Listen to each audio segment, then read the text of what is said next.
Hey, what's up everybody, it's Alfar here, and today we're going to be talking about the new June 2022 update for Back 4 Blood. So I'm going to be skimming through most of this and showing you the most important parts. I'm going to skip some of the developer notes and some of the other, little bullet points that they have here. So here we go. New features, full deck draw. Play all 15 cards from your deck at the start of a campaign for all difficulties. So no matter what, if you're playing from Recruit all the way up to No Hope, you get to use all 15 cards, which is pretty cool. Player kicking. The new player kicking system identifies and allows kicking from a mission when a cleaner is idle for too long or deals too much friendly fire damage. Then they added new banners, spray emblems, 12 new burn cards, new warp chest corruption cards, new cleaner skins, legendary accessories, a more detailed breakdown of supply points, copper, and skull totems is now present on the post round screen. Now let's move on to campaign updates. Weapon drops have been rebalanced to better scale with the full deck draw feature. A toolkit can now be used to unlock a free heal from a first aid cabinet.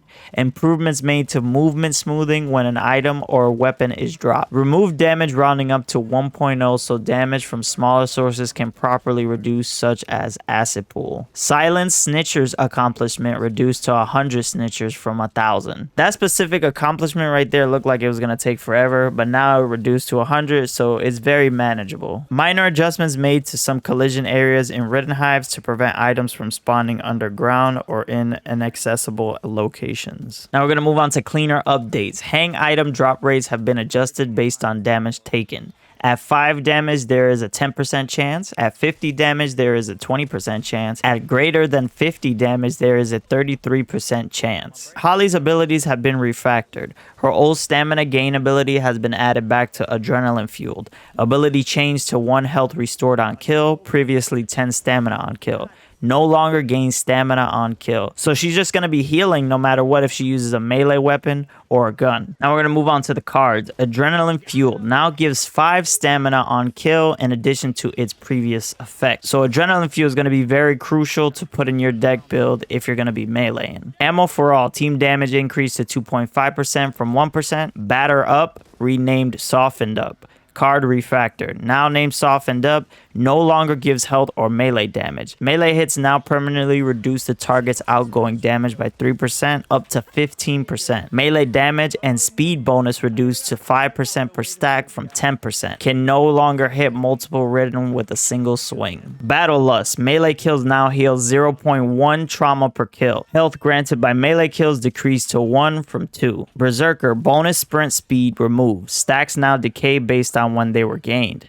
Duration of buff reduced to 3 seconds from 4 seconds. Brazen, minus 5% damage resistance removed. Stamina efficiency reduced to 15% from 20%. Melee attack speed decreased to 20% from 30%. Breakout, base use time reduced to 2 seconds from 3 seconds. Combat knife attack speed increased to 0.75 from 0.5. Face your fears, temp health gain decreased to 1 from 2. Heavy attack, charge no longer launches player forward. Heavy hitter, card refactored. Now staggers enemies the first time they are hit with melee and only triggers 1 time per enemy. No longer gives plus 20 stumble per weak spot hit. Highwayman, value increased to 5% from 3%. Hired gun, card reworked so it no longer affects teammates. Limit has been increased to 750 from 500. Mean drunk, damage reduced to 40% from 60%. No longer disables sprint. Mean drunk is a very good melee card. I used it even when it disables sprint, but now you're able to sprint with it. This card is a must if you're going to build a melee deck. Medical profession. Trauma is now healable with medical accessories while at full health. Meth head. Card refactored. Flat bonus removed. Now gives 5% melee speed and 5% melee stamina efficiency per melee swing up to 10 times. The stacks last for 4 seconds and stacks to 10. Mugger. Value increased to 5% from 3%. Power strike. Added stumble while hitting armor. Pure chaos. This card now reduces health and temp health heals and gains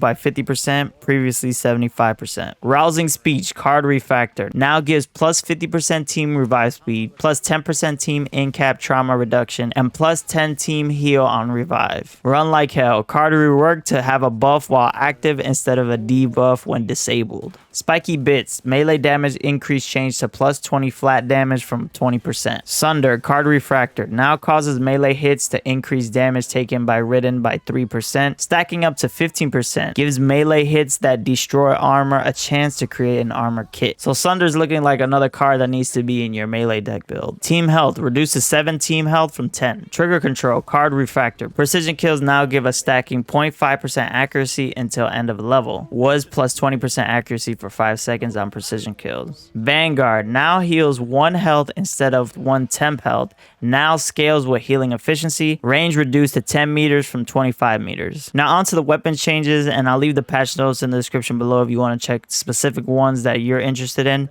But the ones that I'm interested in is the fire axe, the tenderizer, and the hatchet, since I use those when I melee. So the fire axe changes: damage scaling per tier reduced by 8%. Stumble ratio decreased to 40% from 50%. Stamina cost increased to 25 from 20. The tenderizer changes: recovery time reduced to 2.25 from 2.5. And the hatchet changes: stamina cost increased to 13.5 from 10.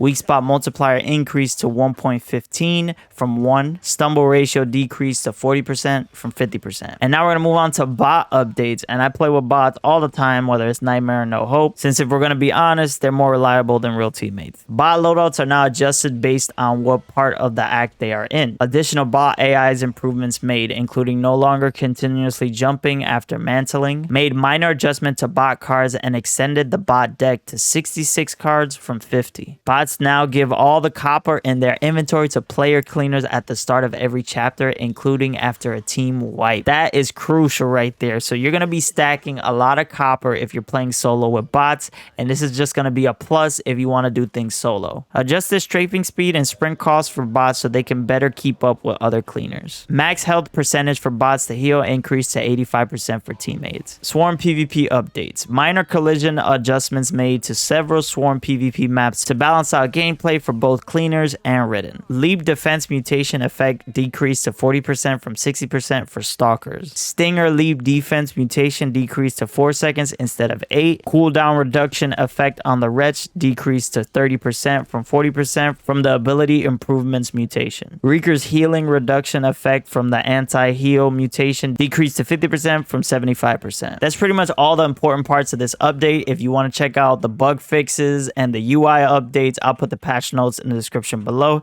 You can check it out for yourself. One thing I did notice that they updated was on their website. You can see that they added Hang and Charisse. And I'm going to read Hang's little bio here. It says, a survivalist at heart, Hang does what it takes to get the job done. The Cambodian refugee had a rough start in life, but was determined to make the most of himself. He worked his way up from busboy to restaurateur, successfully operating several eateries in Evansburg. Then the collapse unraveled it all. Hang's wife was killed during the initial outbreak, and in the ensuing chaos, he was separated from his daughter.